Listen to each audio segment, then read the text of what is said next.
Okey. Wahum, dan mereka la yuzlamun, tidak, mereka tidak apa maksud ni? Ya Allah, sebenarnya Allah nak bagi tahu yang atas ni, siapa buat satu kebaikan dapat 10. Allah tak zalim. Tak mungkin dia dapat 9. Kalau Allah janji 700, tak mungkin dia dapat 600. Allah tak akan zalim. Kalau Allah janji 700, tiba-tiba Allah bagi 699, Allah zalim. Faham tak? Mana Allah nak meyakinkan, kalau aku janji 700, pasti dapat 700. Aku tak zalim. Tapi manusia kalau janji nak bagi apa-apa, biasanya betul tak? Kenapa manusia ni ramai biasanya tak tepat janji? Ada dua sebab. Pertama, sama ada manusia suka memang menipu. Dia nak lariskan jualan dia cakap bohong kan. Sebab pertama, manusia tak boleh tunai janji sebab memang dia menipu. Yang kedua, sebab manusia adalah makhluk. Kadang-kadang dia memang nak tunaikan janji tapi tak mampu. Masa dia janji, syarikat dia maju. Masa nak bagi gaji, syarikat dia bankrupt. Faham tak? Tapi Allah ada tak? Mungkin tak Allah berbohong? Maha suci. Mungkin tak satu masa Allah tak mampu tunaikan janji? Mustahil. Tapi manusia tetap tak percaya yang Allah dan tetap percaya yang manusia. Pelik tapi okey. Kalau buat jahat pula, Allah kata Allah tidak balas kecuali satu. Tak mungkin Allah balas. Dua, tak mungkin. Itu makna mereka tak dan ayat ini juga menafikan kenyataan sebahagian orang, iaitu siapa yang buat dosa di Mekah, dosanya berganda. Bercanggah dengan ayat ni. Pernah dengar tak? Siapa yang buat dosa di Mekah, dosanya bercanggah dengan ayat ni. Faham tak? Allah kata tidak siapa buat satu dosa melainkan, Allah sebut tak, kecuali di tanah haram. Bahkan ada hadis khusus di Mekah, kalau solat berganda 100,000. Itu ada hadis. Dosa buat di mana-mana, walaupun di Mekah tak akan berganda. Cuma ada ayat yang menunjukkan dosa di Mekah akan menjadi besar, bukan dosa berganda. Dua benda berbeza. Contohlah, dosa kecil di Malaysia, bila buat di Mekah jadi dosa besar, bukan berganda. Faham tak? Mengumpat di Malaysia dengan mengumpat di Mekah sama tak? Tak sama. Walaupun sama-sama 5 minit, topik yang sama. Bila buat dosa, satu je. Dia dosa akan menjadi besar. Pertama, disebabkan tempat, kemuliaan tempat. Maka dosa bukan berganda tapi menjadi besar. Yang kedua, disebabkan waktu. Contoh, buat dosa di 4 bulan yang haram. Dosa menjadi berbeza. Besar tapi tidak berganda. Tak berganda. Kalau kebaikan berganda tak? Ada dalil berganda lah. Ini dalil ni umum, berganda di mana-mana saja. Bahkan Allah sebut dalam Quran, niat nak buat zalim di Mekah dah jadi dosa. Cuba buka surah ni. Oh, baru niat dah jadi dosa pula. Ya. Jadi dosa besar pula. Itu sebabkan tempat. Ya.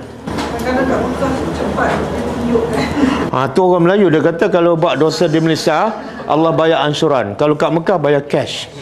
Itu semua bercanggah dengan Quran. Itu kata-kata ulama ke atau ada hadis yang berkaitan dengan niat je dah dapat dosa? Itu Quran. Okey, cuba buka surah ni. Okey. Surah Al-Hajj ayat 25. Okey. Cuba masing-masing baca terjemah. Boleh faham tak? Ada tak yang saya cakap? Bila niat nak buat jahat di Mekah dah jadi satu dosa besar. Faham? Ada. Bagaimana? Bahagian akhir tu. Dia bermula daripada waman yurid fihi bi ilhadin bizulmin nuzikhu min azabin alim. Terjemahan dia, saya baca terjemahan. Dan sesiapa yang berazam melakukan di situ sebarang perbuatan yang dilarang. Di situ makna di tanah haram. Dengan cara yang zalim. Mereka berazam. Allah bagi amaran. Kami akan merasakannya azab yang tidak terperi sakitnya. Bila Allah bagi ancaman, azab yang pedih, itu dosa besar. Sebab apa? Yalah, dia baru hanya ini dalil menunjukkan dosa di Mekah menjadi besar, bukan berganda. Faham tak? Cuba bayangkan. Kalau buat kebaikan Allah ganda 10,700 kan? Kalau kejahatan juga Allah gandakan juga. Agak-agak berapa orang masuk syurga? Tengok rahmat Allah, betul tak? Habis. Tapi itu pun masih ramai pilih nak buat apa? Nak buat yang tak berganda, yang dosa. Maknanya dosa besar tu tapi tak dapat mengatasi kebaikan yang Allah beri pahala tu lah kan. Walaupun tidak digandakan, walaupun dosa tu besar, tapi still tidak boleh mengatasi pahala yang berganda atas kebaikan tu. Tak, dia Allah sebut faman saqulat mawazinuhu, siapa yang berat timbangan amal solehnya, siapa yang berat pahalanya dibanding dengan dosanya, maka dia masuk syurga. Tapi waman khafat, siapa yang amal solehnya lebih ringan daripada dosanya, maka dia masuk neraka. Okey. Dia kan dia ada dosa tapi lebih berat kan. Kerana dosa tu dia masuk tak neraka. Kalau ikut ayat tu, siapa yang buat amalan solehnya lebih banyak daripada dosa, Allah kata masuk syurga lah. Yang seimbang, dosa dengan pahala sama banyak. Itu golongan Duduk di RNR, transit Al-A'raf. kesudahan dia masuk syurga juga Ustaz kan. Lalu ada orang cakap, kita kan manusia memang akan buat dosa dan pahala. Maksudnya walaupun kita ada dosa, tapi kalau kebaikan lebih tinggi, maknanya kita akan automatically syurga kan. Dia yang bunuh 100 orang, ingat? Banyak tak dosa dia? Kemudian dia bertobat kan? Lepas bertobat, dia masuk syurga ke ataupun Allah masuk neraka dulu? Nak apukan dosa dia? Tak. Sebab apa? Bila dia bertobat, dosa dia terpadam. Dah terpadam dosa, nak azab apa? Dosa dah terpadam. Okey, saya nak bagi contoh kan. Ada orang buat amalan banyak, tapi dosa dia sikit je, tapi masuk neraka juga. Fair tak? Contoh, Tidak. Nabi kata bila ada seorang lelaki bagi kepada Rasulullah, wanita ni solat malam banyak, solat fardu memang okey dah, solat malam pun banyak, sedekah pun banyak, puasa sunat pun banyak, cuma satu je, dia menyakiti. Nabi cakap apa pada wanita ni? Ali? Okey, sekarang kenapa Nabi tak jawab? Akan ditimbang amalannya. Kalau timbang, logiknya dia masuk syurga ke neraka? Kenapa? Tapi kenapa Nabi cakap neraka? Sebenarnya amalan dia sia-sia, tak dikira amal soleh. Faham tak? Amalannya tak diterima. Kenapa? Amalan yang terima ialah amalan yang dapat mencegah kemungkaran.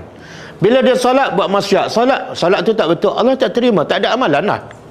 Boleh faham tak?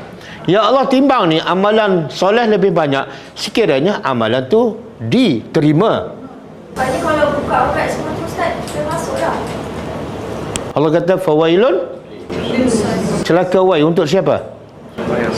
Allah tak kata celaka wai untuk pencuri, perompak, perasuah, untuk orang yang salat. Allazina hum an salatihim sahun. Boleh faham? Sebab tu pentingnya tadabbur Al-Quran. Kalau tak, syok sendirilah. Dia solat berpuluh tahun, buka aurat pun sama naik. Mana boleh? Tak boleh. Allah kata apa?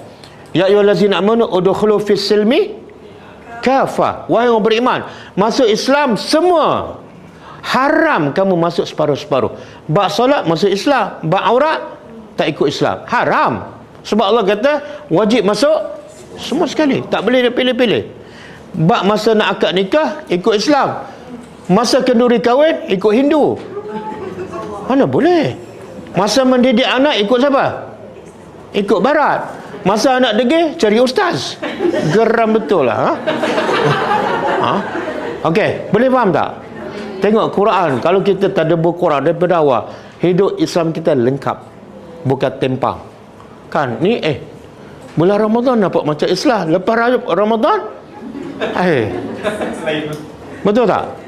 Kadang-kadang masuk masjid lain, luar masjid tak lengkap. Sebab dia ambil Islam daripada mana? Daripada mulut orang, mulut ustaz, bukan daripada Quran. Kalau ambil daripada Quran lengkap. Okey.